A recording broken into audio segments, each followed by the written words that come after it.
시편 26편 말씀을 여러분 다 들으셨지만 여러분은 어떤 느낌을 받으셨는지 모르겠습니다. 제가 이 말씀을 설교를 하려고 마음 가지고 묵상할 때 한편으로는 굉장한 도전도 받았고 또 한편으로는 상당한 거부감도 가졌습니다. 다윗이 이 시편 26편에서 1절에서 이렇게 고백을 하기 시작합니다. 하나님, 저는 올바로 살았었습니다. 그러면서 2절에 주님 나를 샅샅이 살펴보시고 그리고 시험하여 보십시오. 나의 속 깊은 곳과 또 마음을 달구어 보십시오.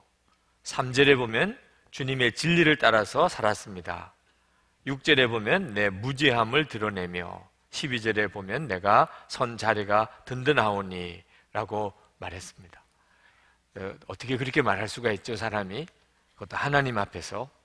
하나님, 나 잘 살았어요. 나 올바로 살았어요. 나 죄 짓지 않고 살았어요. 내 마음을 하나님 다 살펴보세요. 이렇게 말할 수 있는 사람이 도대체 누가 있겠습니까? 다윗이 지금 그렇게 이야기를 하고 있는 겁니다. 여러분, 주일 예배 드릴 때 우리 기도하시는 장로님, 하나님, 지난 한 주간 동안도 죄 중에 살았습니다. 또 죄 짓고 살았습니다. 그러나 하나님, 제가 정직하게 하나님 앞에 회개합니다. 주님의 보혈로 저를 씻어 주시옵소서. 이렇게 기도하시면 우리가 다 은혜를 받아요. 장로님이 참 겸손하시고 참 믿음이 좋으시구나. 다 그렇게 은혜를 받습니다. 근데 어떤 장로님께서 하나님, 저 잘 살았어요. 지난 한 주간 동안 저 죄 짓지 않고 살았어요. 저 깨끗하게 살았어요. 하나님, 제 마음속까지 다 아시잖아요. 하나님이 증인이잖아요. 그렇게 기도하시면 여러분들의 마음에 불쾌하게 생각이 들 거예요. 어떻게 저 장로님은 저렇게 교만하시나?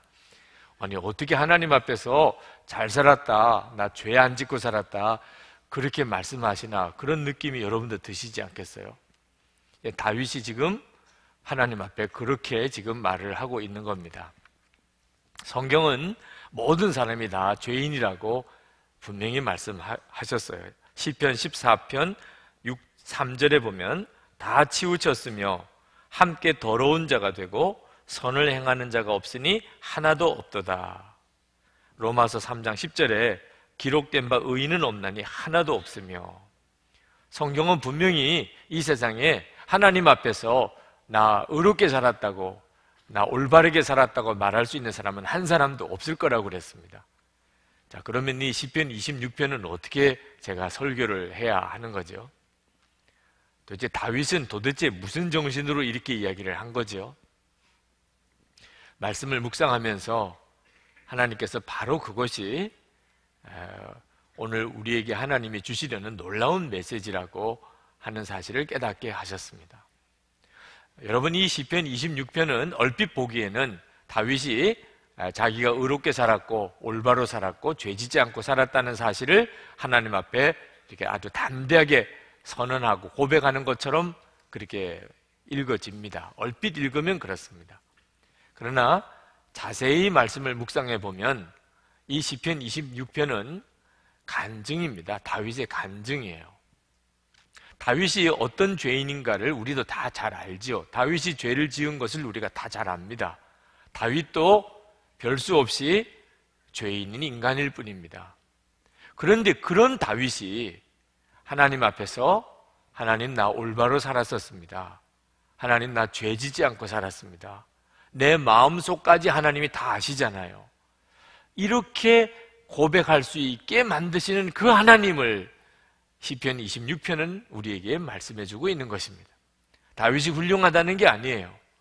다윗이 의로웠다, 다윗이 아주 위대한 사람이었다는 것을 말하려는 게 아닙니다. 하나님이 얼마나 놀라우니 하는 겁니다. 죄인을 어쩔 수 없이 죄인인 바로 그 사람을 어떻게 하나님이 만드셨길래 하나님, 저는 올바로 살았습니다. 하나님, 저는 죄 짓지 않고 살았습니다. 이렇게 만드실 수가 있느냐고 하는 거죠. 다윗은 지금 그 하나님을 간증하고 있어요. 1절 말씀을 다시 한번 보시면 다윗이 하나님, 저는 올바르게 살아왔습니다. 그렇게 고백을 합니다. 근데 그 다음 고백이 주님만을 의지하고 흔들리지 않았습니다. 이렇게 고백을 하고 있어요. 그러니까 다윗은 자기가 올바르게 살았던 것은 주님만을 의지하고 살았기 때문이라고 말하고 있는 겁니다. 다윗이 주님만 바라보고 살았고 주님만 의지하고 살았기 때문에 하나님, 저는 올바르게 살았습니다. 이렇게 말을 하는 거죠. 7절에 보면은 이 모든 것이 다 하나님이 하신 일, 놀라운 일이라고 분명히 다윗이 간증합니다. 7절에 보시면 감사의 노래를 소리 높여 부르며 주님께서 나에게 해주신 놀라운 일들을 모두 다 전하겠습니다. 여러분, 우리가 다 죄인입니다. 죄 짱아지라고도 말하죠. 생각하는 것이, 말하는 것이, 계획하는 것이 다 죄니까 말입니다. 그런 우리지만 성경은 놀랍게도 우리가 죄에 짓지 않고 산다고 해주고 있어요. 나는 올바로 살았습니다. 이렇게 고백하고 살게 될 거라고 우리에게 말씀하고 있습니다. 여러분이 죄 안 지으려고 아마 그동안 무던히 애를 써 보셨을 겁니다. 그러니 여러분들이 이 일이 얼마나 놀라운 일인가를 아시고 계실 거예요. 죄 안 짓고 살 수 있다. 하나님, 나 올바르게 살았습니다. 이런 고백을 하나님 앞에서 고백할 수 있게 되는 일이 이게 기적이죠. 이것이 바로 복음의 능력입니다. 하나님의 역사예요. 우리가 십자가의 복음을 정말 믿으면 우리의 삶에 이런 변화가 옵니다. 우리가 다윗과 같이 간증하는 것이 그게 정상적인 것이죠. 그래서 주일 예배 때 기도하시는 우리 권사님 장로님께서 이런 기도가 나오게 되기를 기대합니다. 하나님, 한 주간 동안 정말 저 잘 살았습니다. 제가 생각하기에도 기적이에요. 하나님, 이제는 죄를 이기고 살았습니다. 하나님께서 제 모든 마음과 형편을 잘 아시잖아요. 주님이 하셨습니다. 주님께 영광을 돌립니다. 이런 기도가 우리가 모여서 예배 드릴 때마다 기도가 나오게 되기를 축복합니다. 이거 하나님이 기뻐하시는 일이에요. 어떻게 하면 그렇게 할 수 있을까? 다윗처럼 하나님을 믿으면 됩니다. 다윗은 어떻게 하나님을 믿었기에? 다윗이 믿었던 그 하나님을 믿는 믿음이 독특합니다. 신명기 5장에 보면 이스라엘 백성이 애굽에서 구원함을 받아서 이제 광야길을 다닐 때 시내 산에 오게 됩니다. 그 시내 광야에서 진을 치고 하나님께서 이스라엘 백성들을 다 시내 산 쪽으로 다가오도록 부르십니다. 그리고 거기서 하나님이 이스라엘 백성에게 나타나세요.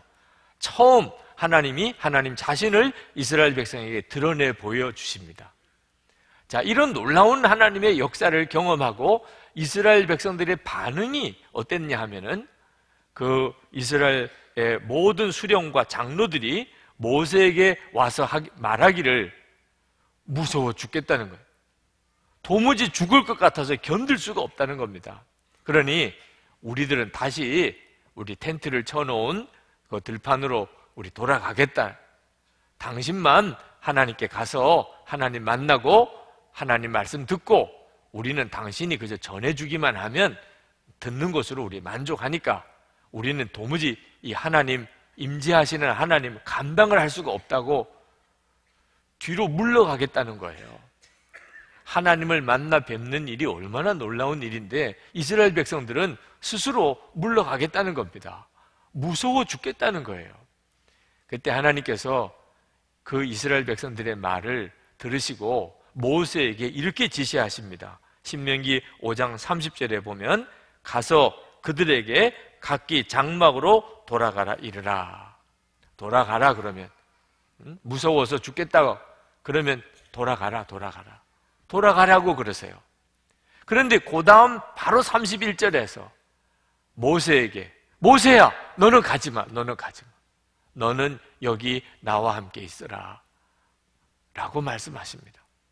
이 부분을 읽을 때 정말 가슴에 하나님이 뭘 원하시는가를 깊이 느낄 수 있을 것 같았어요.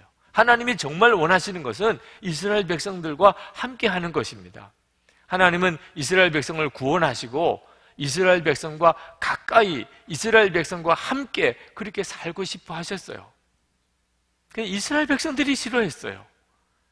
로마서 1장 28절에 사람들이 마음에 하나님 두기를 싫어한다고 하신 것처럼 이스라엘 백성들이 하나님이 가까이 계신 거, 하나님께 가까이 가는 거 다 싫었어요. 그냥 모세 통해서 말씀해 주세요. 모세 통해서 들을게요. 하나님이 얼마나 마음이 안타까우셨을까. 이스라엘 백성들이 우리가 돌아가겠다고 할 때 하나님의 마음이 얼마나 찢어지듯이 아프셨을까. 정말 느낄 수 있겠더라고요. 하나님께 가까이 가기를 꺼려하는 이스라엘 백성들에게 모세가 출애굽기 20장 20절에서 이렇게 말합니다. 모세가 백성에게 이르되 두려워하지 말라. 하나님이 임하심은 너희를 시험하고 너희로 경외하여 범죄하지 않게 하려 하심이니라. 하나님 무서워하지 말라고 모세가 말합니다. 하나님이 우리와 가까이 하시려고 하시는 것은 우리가 정말 이제는 하나님을 알고 이제는 하나님을 경외하면서 살고 죄 짓지 않고 살게 하려고 하심이라는 거예요. 그러나 하나님이 우리와 가까이 하시는 삶이 우리가 도저히 죄를 지을 수 없는 이유입니다.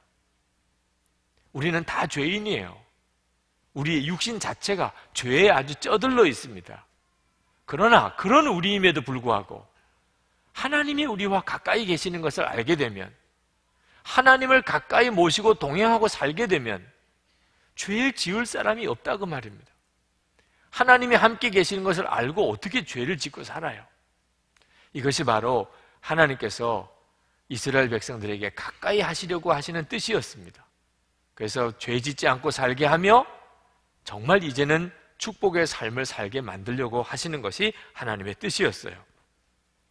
다윗이 이것을 정확히 이해한 사람이었습니다. 다윗은 하나님을 그렇게 믿었어요. 다윗에게 있어서 하나님은 저 높이 먼 곳에 계신 하나님이 아니셨습니다.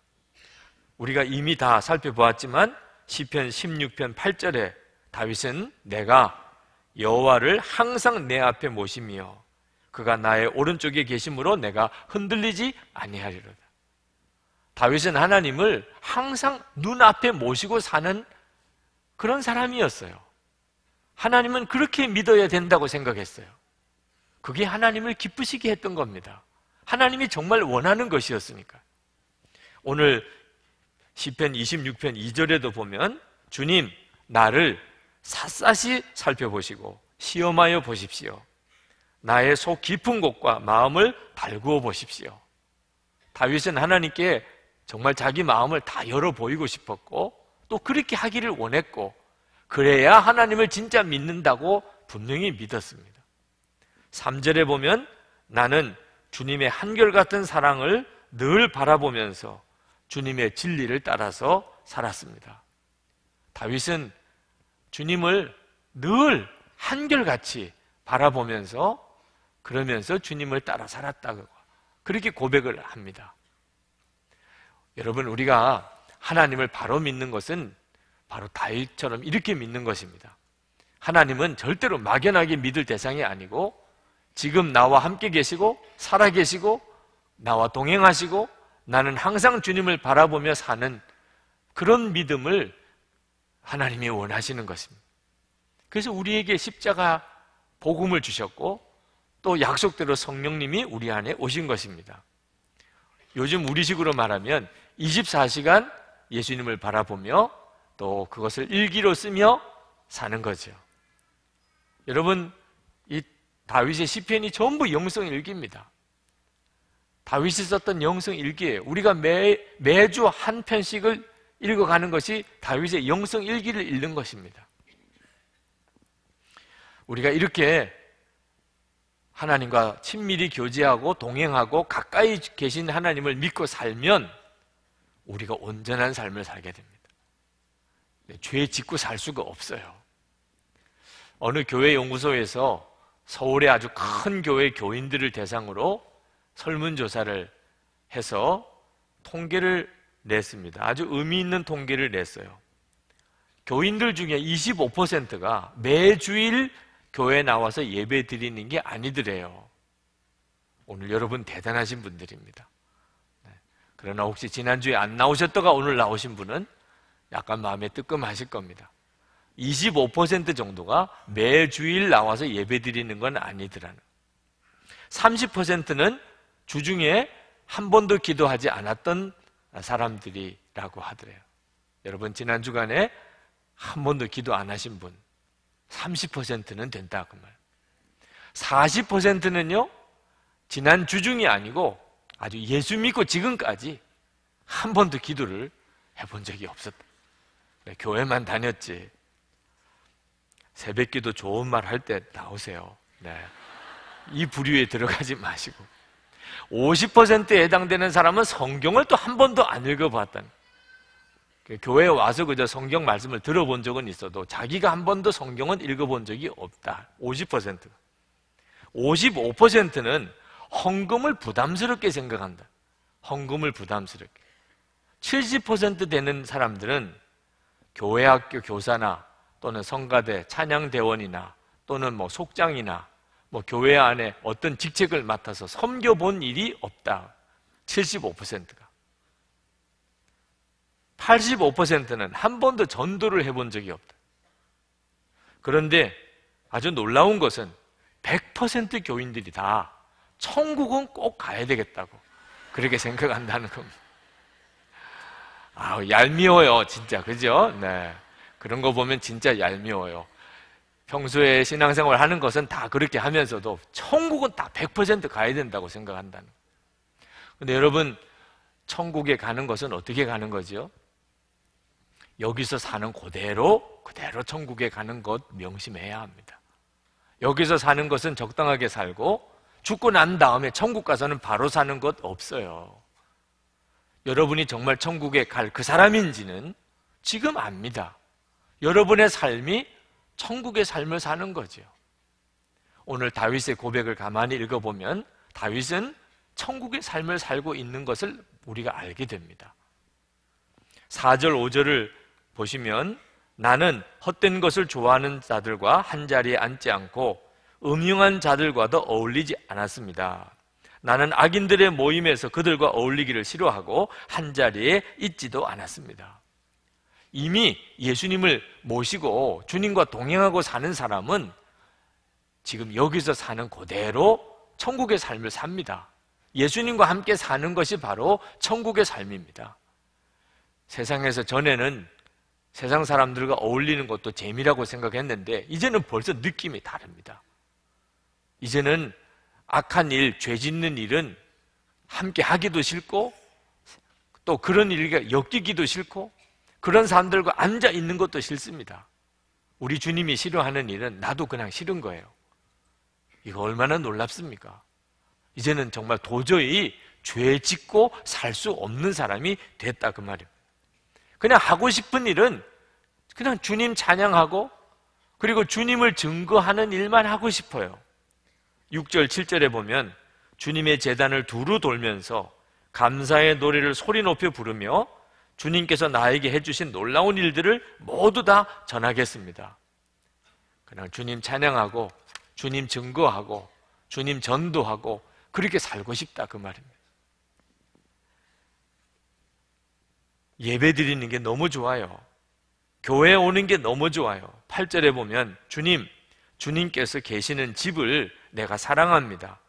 주님의 영광이 머무르는 그곳을 내가 사랑합니다. 여러분, 교회 오시는 게 너무 좋으신 분, 천국 갈 자격이 있으신 분이에요. 그러니까 천국 갈 때는 진짜 좋지요.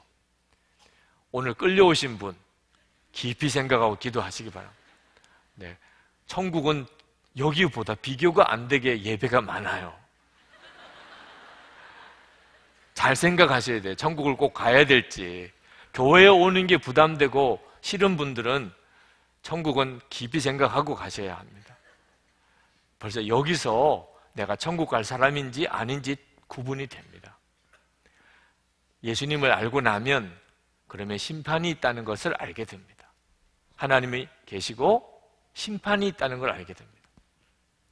9절에 보면 나의 이 목숨을 죄인의 목숨과 함께 거두지 말아 주십시오. 나의 이 생명을 살인자들의 생명과 함께 거두지 말아 주십시오. 그래서 죄가 싫은 거예요. 전에는 몰랐기 때문에, 죄가 무언지도 몰랐고 죄로 인한 심판도 몰랐기 때문에 죄도 재민 줄로 생각했고 그것도 쾌락으로 여겼습니다. 이제는 정말 달라졌어요.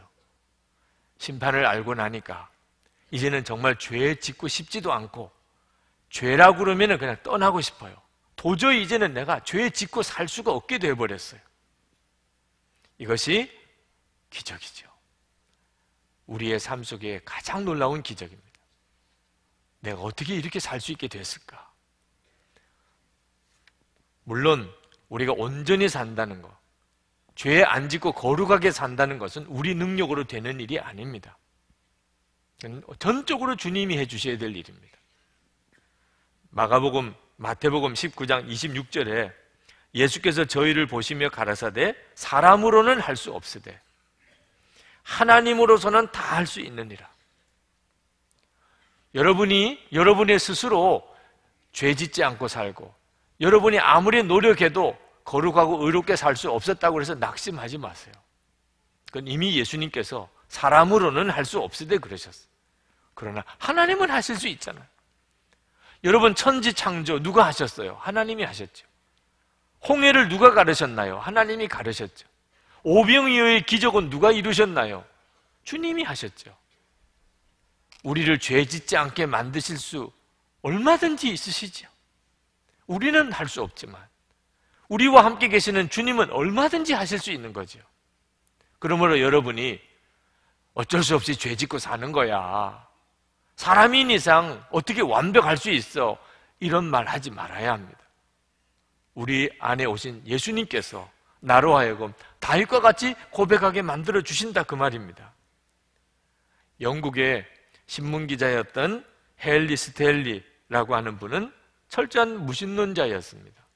그가 1871년에 선교사였던 리빙스턴이 아프리카로 가서 몇 년 동안 연락두절이에요. 리빙스턴이 도무지 살았는지 죽었는지 알 길이 없어요. 그때 그가 아프리카로 건너갑니다. 신문기자로서 특종 보도를 할 욕심으로 갔어요. 리빙스턴을 어떻게든지 찾아서 그가 살았는지 죽었는지를 보도하면 그건 특종이 되는 거죠. 그리고 아프리카 밀림을 찾아 헤맵니다. 리빙스턴을 찾아 헤맵니다. 결국은 만나요. 그 리빙스턴이 살아있는 것을 확인합니다.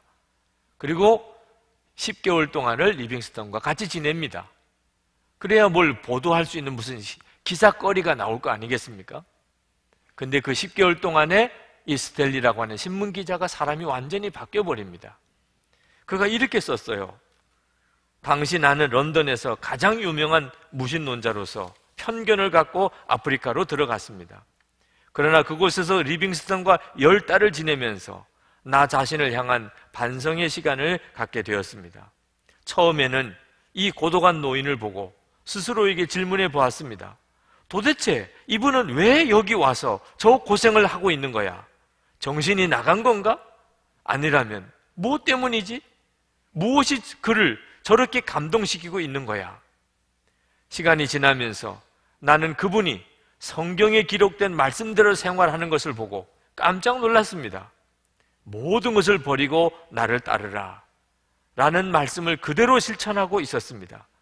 리빙스턴과 함께 지내면서 다른 사람에 대한 그의 긍휼의 마음이 나에게도 조금씩 전이 되었고 내 안에도 같은 동정의 마음이 일어났습니다. 그의 경건한 자세와 온유함과 열정과 성실을 보면서 나는 결국 그 때문에 회심을 하게 되었습니다. 그는 나에게 회개하라고 말하거나 강요하지 않았습니다. 나를 회심시킨 것은 리빙스턴의 설교가 아닌 삶이었습니다. 무신론자였던 신문기자 스탠리가 그가 예수님의 사람이 된 간증이에요. 놀랍잖아요? 여러분, 리빙스턴만 그렇게 살 수 있는 게 아닙니다. 리빙스턴을 그렇게 살 수 있게 만드신 분이 예수님이십니다. 사람으로서의 리빙스턴은 어떻게 그런 사람이 될 수 있겠어요? 예수님이시죠. 다윗을 이처럼 고백할 수 있게 리빙스턴을 그와 같이 삶을 살 수 있게 만드신 그 예수님이 저와 여러분에게 지금 와 계세요. 여러분, 예수님과 함께 교제하고, 그리고 예수님이 여러분과 함께 계시는 것을 진짜 믿게 되고 그 예수님을 알게 되면 죄 짓고 살 사람이 아무도 없어요. 에베소서 4장 12절에 이는 성도를 온전하게 하여 봉사의 일을 하게 하며 그리스도의 몸을 세우려 하심이라고 했습니다. 하나님의 계획은 성도들을 온전하게 만드는 것입니다. 여러분이 분명히 믿으시기 바랍니다. 하나님의 계획은 지금 여러분들의 삶이 온전하게 되어지는 것입니다. 여러분에게 그렇게 하라고 한 게 아닙니다. 여러분은 그저 예수님을 정말 영접하라는 겁니다. 예수님을 24시간 바라보라는 거예요. 여러분, 예수님을 정말 바라보는 이 훈련은 지금부터 하셔야 합니다. 여러분에게 있어서 얼마나 중요한 문제인지 모릅니다. 꿈 이야기를 하는 일이 조심스럽긴 합니다만, 그러나 여러분에게 꼭 나누고 싶은 꿈을 어제 토요일 새벽에 꾸었어요. 사자들을 만났습니다. 동물원에 간 꿈 아니에요. 어떤 사람들과 만나서 그분들을 이제 다 배웅하고, 그리고 이제 집에 돌아오는 아주 늦은 밤거리인데 사자떼를 만났습니다. 사자떼가 앞길을 가고 있는 겁니다. 순간 움찔했어요. 큰일 났다고 싶었습니다. 그래서 조용히 서 있었습니다. 나를 모르고 사자떼들이 지나가기를 바라면서 서 있었어요. 그런데 그 중에 사자 한 마리가 저를 보았습니다. 그리고 저에게 달려오는 거예요. 그때 그 느꼈던 공포감은 지금도 생생하게 느껴질 정도입니다. 사자 한 마리가 저를 보고 달려오는 겁니다. 뒷걸음질 하면서 살려달라고, 도와달라고, 누가 없느냐고 막 소리를 쳤습니다. 그때 누가 한 사람이 왔는데 사자가 저에게 달려드는 그 모습을 사진기로 찍는 거예요. 아니, 사자가 저를 달려들면 어떻든지 저를 구해줘야지, 그 장면을 사진기로 찍고 있는 그 사람을 보면서 너무 어이가 없다는 생각이 드는데, 그때 사자가 저에게 덮쳤어요. 그리고 깼습니다. 보니까 새벽 3시 50분이에요. 그리고는 잠을 들 수가 없었어요. 너무나 실제와 같은 상황이니까. 무슨 뜻일까? 말씀이 생각이 났습니다. 마귀가 우는 사자처럼 삼킬자를 찾아 헤맨다고 하는 말씀이 생각이 났어요. 마귀가 역사하는 거구나. 마귀가 나를 시험하여 삼키려고 역사하는 거구나. 얼마나 소름 끼치는 일입니까? 그런데 하나님께서 제 마음에 그로 인해서는 평강을 주셨어요. 마귀가 나를 삼키려고 내 주변을 두루 돌아다니는 것은 너무 당연한 일이죠. 그것을 보았느냐 보지 못했느냐 하는 차이가 있을 뿐이지, 그것은 이상한 일도 아니고 큰일 날 일도 아닌 것입니다. 그건 저나 여러분에게나 다 마찬가지입니다. 분명히 말씀했습니다. 마귀는 우리를 삼켜 넘어뜨리려고 우리 주변에 두루 돌아다니고 있습니다. 이것 때문에 두려울 일은 아니구나. 항상 마귀는 내가 넘어지고 좌절하고 꺾어지기를 원하고 있었고, 지금도 당연히 그렇게 하고 있을 거라고 하는 사실은 이상한 일도 아니고 큰 일도 아니지요. 그 일로 인해서는 염려하지 않기로 했습니다. 베드로 사도가 염려하지 말라고 하면서 이 말씀을 하신 거예요. 염려하지 마라. 대적마귀가 우는 사자같이 너희를 삼키려고 하고 있다. 이건 염려할 문제가 아니구나. 주님, 더 이상 염려 안 하겠습니다. 마귀는 언제나 그랬었지요. 그런데도 마음이 편치가 않아요. 깊이 잠을 들 수가 없었습니다. 계속 제 마음에 무거운 것이 있었어요. 하나님, 마귀가 시험하고 저를 어떻든지 넘어뜨리려고 하는 일에 대해서는 전 두려워하지 않습니다. 그런데 왜 제가 마음이 이렇게 무겁습니까? 그때 번개같이 깨달아지는 것이 있었어요. 사자가 저에게 다가오고 저를 덮쳐올 때 극심한 공포심이 있었습니다. 여러분 같으면 안 그랬겠어요? 사자가 온다니까 사자가 달려들려. 주님 생각을 못했어요. 제가 그렇구나, 내가 주님 생각을 못하고 있었구나. 그 순간에 예수님의 이름으로 그를 대적하거나 주님을 붙잡지 못했어요.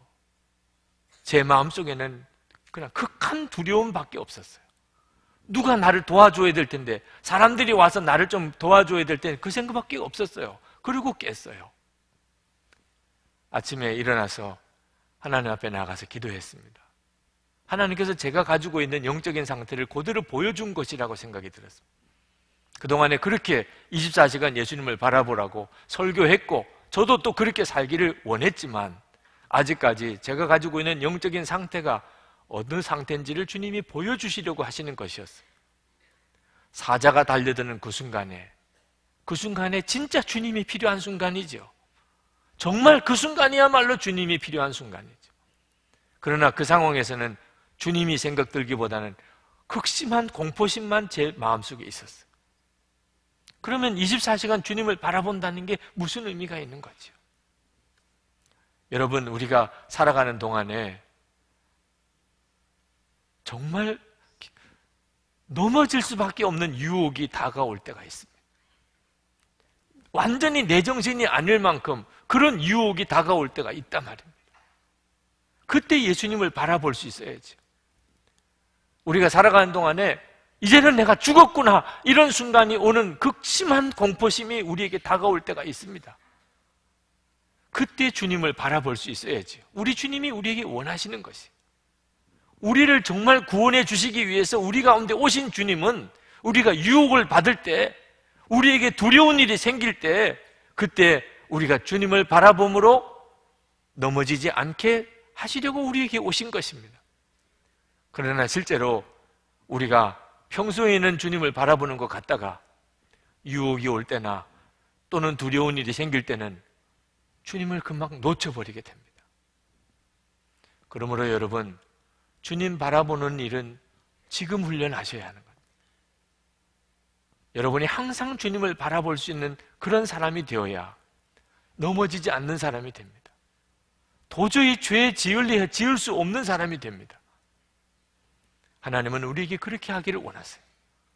다윗은 바로 그것을 우리에게 증거해 주고 있는 것입니다. 사랑하는 성도 여러분, 주님과의 관계가 우리가 예수 믿고 받은 가장 놀라운 축복입니다. 우리 가운데 오신 예수님이 우리가 누리는 가장 놀라운 축복이에요. 기적 중의 기적입니다. 그 예수님 때문에 우리 인생이 바뀐 겁니다. 우리의 삶이 바꿔지는 거죠. 오늘 기도하실 때 주님, 그렇습니다. 어떤 죄가 나를 유혹하여 다가올지라도, 어떤 두려운 일이 내게 닥쳐올지라도 제가 예수님을 바라볼 수 있는 바로 그 사람이 되기를 원합니다. 예수님을 바라보아야 될 바로 그때에 주님을 바라볼 수 있게 되기를 원합니다. 주여, 제 눈을 열어주십시오. 주님, 제 눈을 항상 주님을 향하게 해 주옵소서. 다윗과 같이 그렇게 살게 해 주옵소서. 우리 이 시간 같이 기도하십시다. 여러분에게 주님이 오늘 주시려고 하시는 축복입니다. 예수님과 이렇게 동행하는 자가 되기를 축복합니다. 기도하십시다. 은혜와 사랑이 충만하신 아버지 하나님, 놀라우신 하나님,